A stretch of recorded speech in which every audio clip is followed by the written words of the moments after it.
Hey, Ingrid. Hello, good morning. Good morning. Okay, so here's my scenario. Okay, we're going to have a few scenarios in this podcast. The first one is this: you sign a new client. Today's day one. They're not even virtual.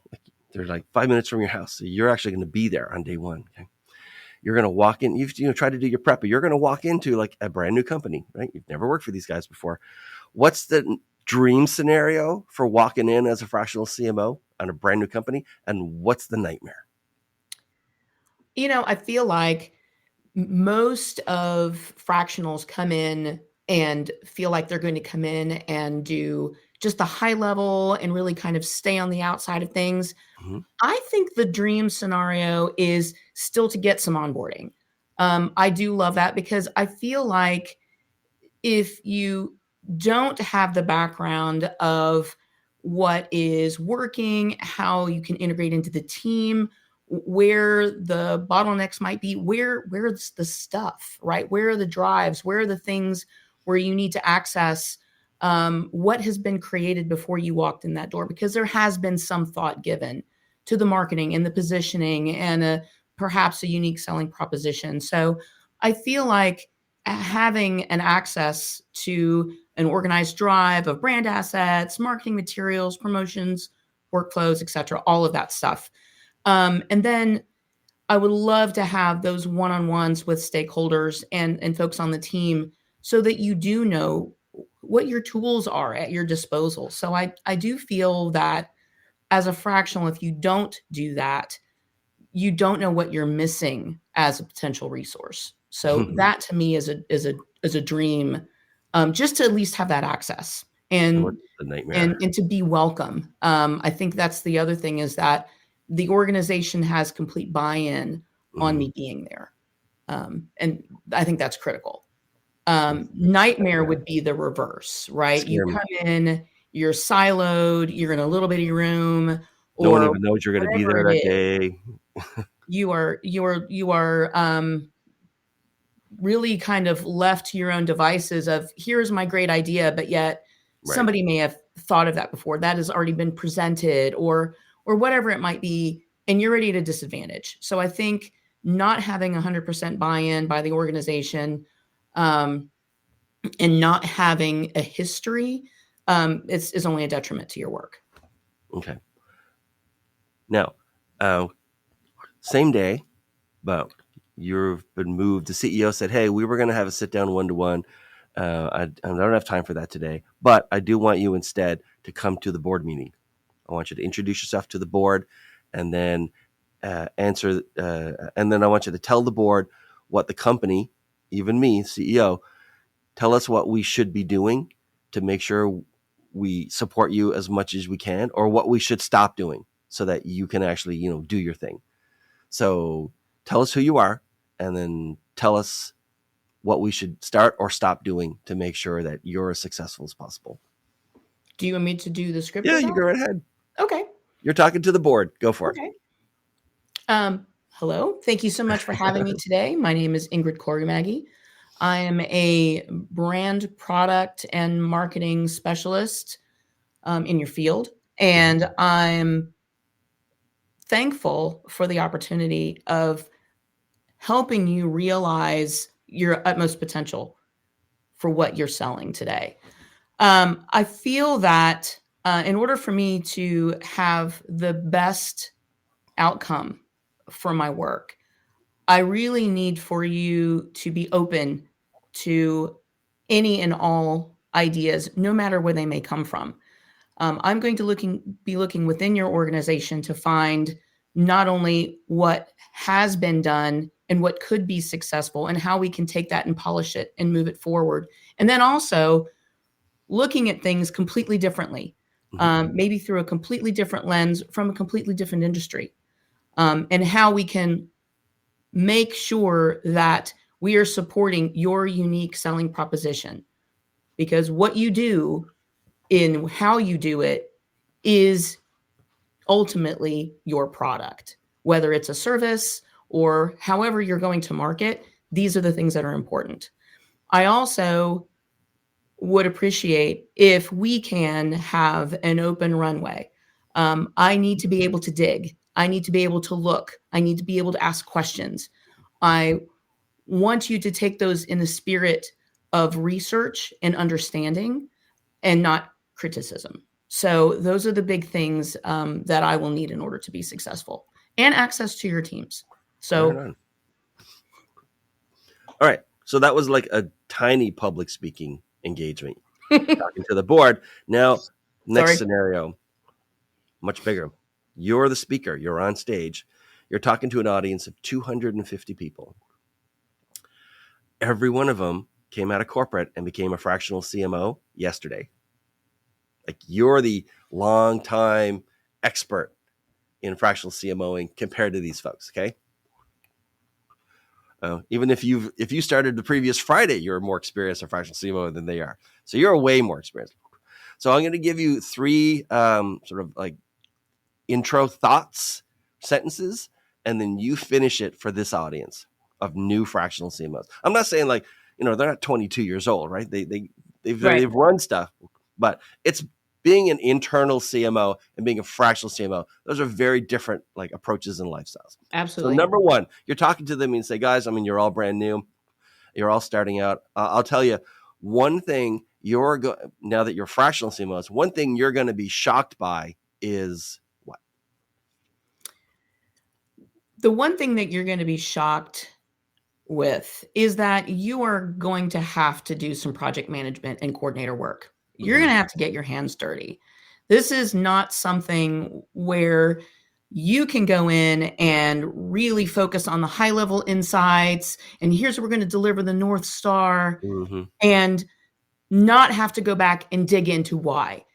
And you're also going to be able to have to deliver that in ways that your client is going to have to actually understand and execute. So you can't just deliver a North Star and then here's where it is. Isn't it lovely? No, you're going to have to get into that and possibly even get into the weeds of a marketing tool, training staff, and having workshops in order for that marketing team and the rest of the organization to not only be on board with that, but to understand and how to live and breathe Mm-hmm. that insight that you've brought forward. Yeah, all right, good. Next thing, in the next part of your speech, okay? And what you're going to find, you're new. What you're going to find, many clients just don't understand what? Many clients just don't understand the importance of due diligence, doing research, testing, even peer reviews, anything on a significant initiative. Rushing something to market does contain inherent risks that may not manifest, Mm-hmm. but it's typically not the case. Anything that you skip may come back to haunt you. Now, even AI can accelerate many things, especially distilling Right. complex data. However, training your AI, skipping that step can lead to completely different results. So Mm-hmm. I feel that a lot of clients will just say, oh, we've already done that. We've already researched that. No, it's important to go back to make sure, have you done this? Have you done this correctly? Has it been thoughtfully um, has it been thoughtfully kind of massaged, right? I mean, it Right. has to be something that everybody has gone through. Well, wait a minute, product really isn't on board with this. Product not being on board with something is a problem. Marketing, a disparaging thought between marketing and product. Why is that there? Why is it not reflected, or how is that not solved within a playbook? Those types of things are very, very important for success, no matter what we're selling. All right. They want you off the stage now. The organizers, some intern is trying to like guide you off. They're playing up the music, right? And you're not going to get off the stage until you give one last nugget of advice. And it's this. If you don't remember anything else about getting new clients, remember what? If you take nothing away from this conversation today, remember your unique selling proposition is the most important thing in your marketing. If you don't have that and it's not polished, refined, and completely onboarded into your organization, you can't be successful. Right. All right. Okay. So let's switch again. And now you're just, you're out in the world and you're talking to prospective clients for new fractional CMO gigs, right? And the thing about marketing is it has its, shiny objects and trends and concepts that become popular and then fade. And it has fundamentals that many companies forget, and many marketers forget them. As you're talking to folks about marketing, right, and what can be accomplished, what's overrated that people try to talk to you about? Like they try to talk, oh, I want to do this. And what's underrated that you think a lot of companies or your clients especially would really benefit from, paying attention to? So what's overrated or overblown these days and what's underrated? So I think underrated would be a solid organizational process. If you Mm-hmm. don't have a solid organizational process, things can go off the rails really easily, especially not in a marketing function. How marketing and product, how marketing and sales integrate. That organizational process really needs to be there. How does information, how do leads go Right. from one place to another? How do we validate that? I think that is a completely um, underrated process or underrated thought.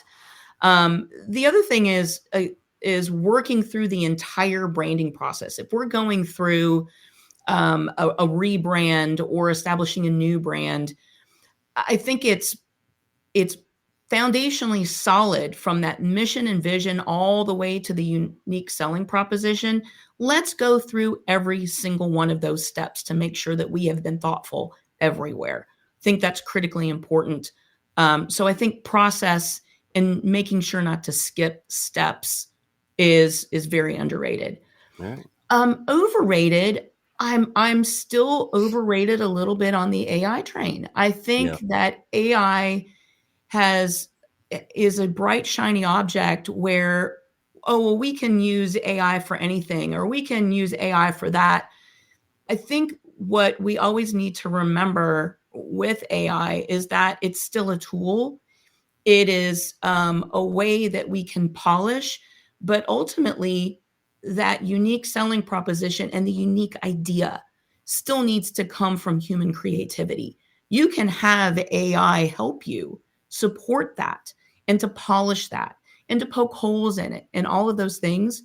But I believe that human creativity still needs to be in that AI equation in order to use the tool in its to its best capability. All right. Good. Um, this next question I have for you, it's either the easiest or hardest question in the entire session we're going to have here. So, Ingrid, what is marketing? So, you know, what is marketing to me?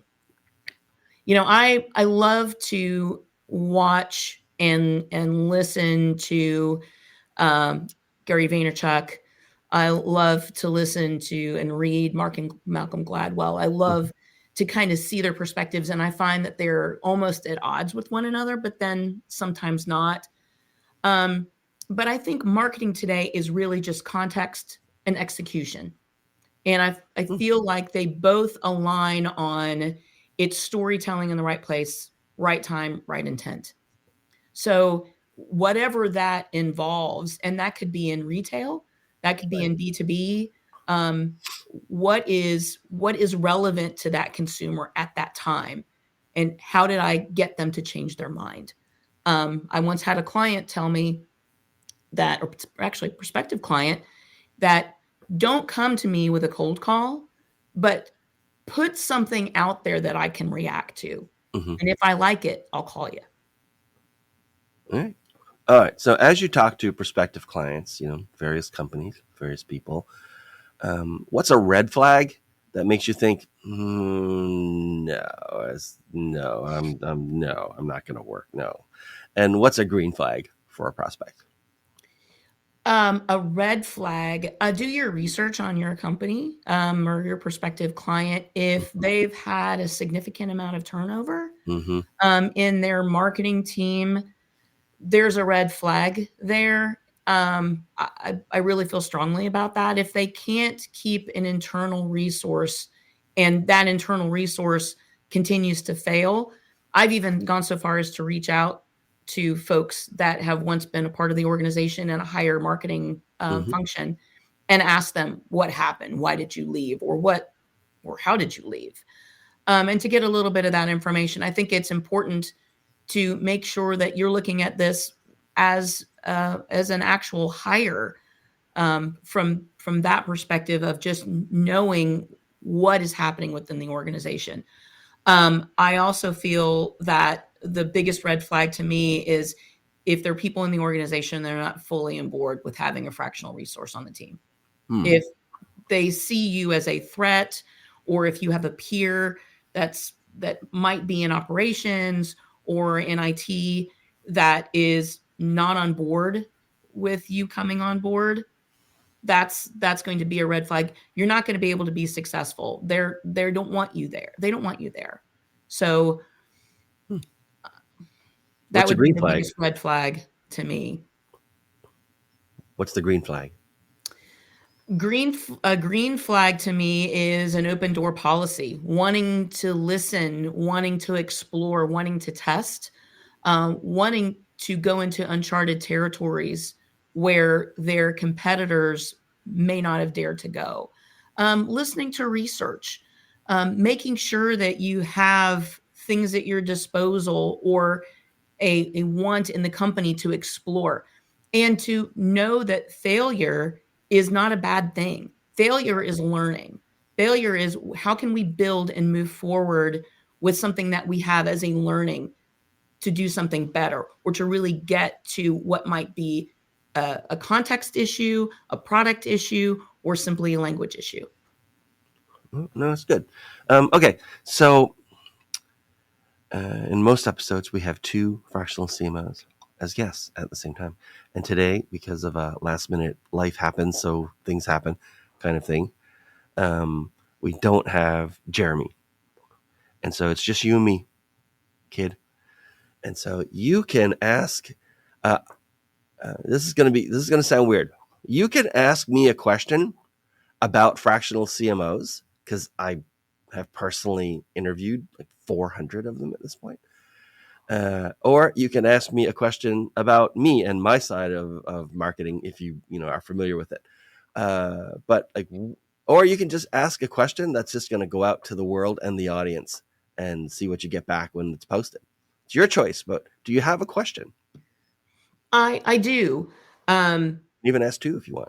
I have actually had a couple. Okay.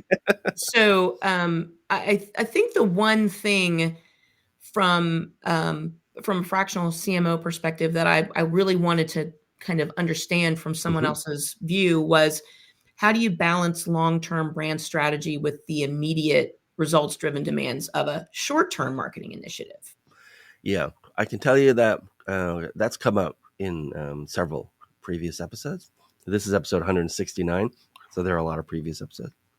Uh, what do you want? Like, never mind what someone's intention might be. The reality of it is that this only falls in one of two ways, right? It hits the knife blade and it falls off in one on the left or the right. In some cases, everyone that matters at the executive level at that company when you're being brought in has either been like either by you or someone else framed up to understand the value of brand as a long-term strategy. And so they'll actually be okay with you spending time and resources on that, even if right now they've only kind of officially engaged you for 90 days or 6 months or whatever, right? Uh, and, uh, and so fine. The other way that it falls, not nearly as good. I've never heard anyone say that they managed to like implement any kind of long-term brand storytelling kind of approach when they're always on a 90-day re-up kind of cycle, right? Where they have to think in terms of quarters and not month halves or years or multi-years. And so it only ever seems to they never seem to be able to get enough bandwidth on the constant 90-day re-up cycle to Mm-hmm. frame up for leadership the importance of investing in this for the long term.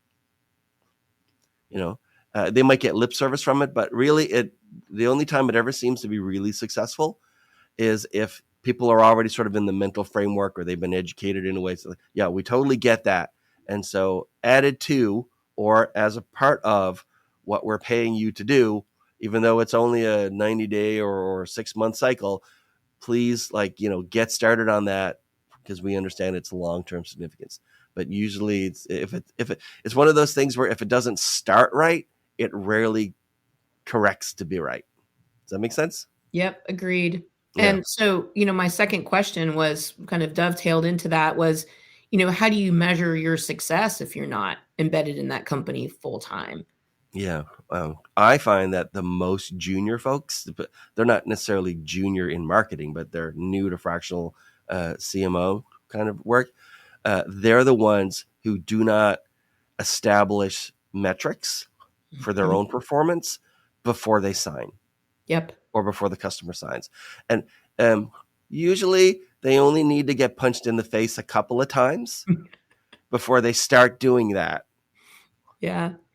But typically, until they've been punched in the face once or twice, they don't really understand the lesson of your chances of getting re-upped beyond 90 days or 6 months or whatever are way lower if there's nothing that you can be measured against. Agreed. Yeah. Yeah. I can actually, I can give you another kind of answer that's sort of related to that, which is about getting clients in the first place. And it's that, you know how chefs think that because they're a great chef, they should start a restaurant? But there's a big difference between being a chef and running a successful restaurant. Yeah. The people who are new to being fractional CMOs, in my experience, and I know an awful lot of them, in my experience, they think that because they're good marketers, they're going to be good at selling marketing services, which is selling themselves. And they want to market their way into success as a marketer. And being a fractional CMO or any kind of like solopreneur, right, kind of arrangement, you're not in a marketing driven business. You're in a sales driven business. You need to get your face in front of a bunch of people Yep. and listen and talk back. And most of them, they don't come out of sales. They don't really like sales. Sales is a very different experience when you're selling and trying to talk to a whole bunch of strangers on behalf of something that someone has made versus you sitting across a table from somebody and trying to sell you to that individual. And so they think that, I'm consistent almost every week. Someone will get on my calendar for 15 minutes because they want to talk to me. Dean, should I start a Substack?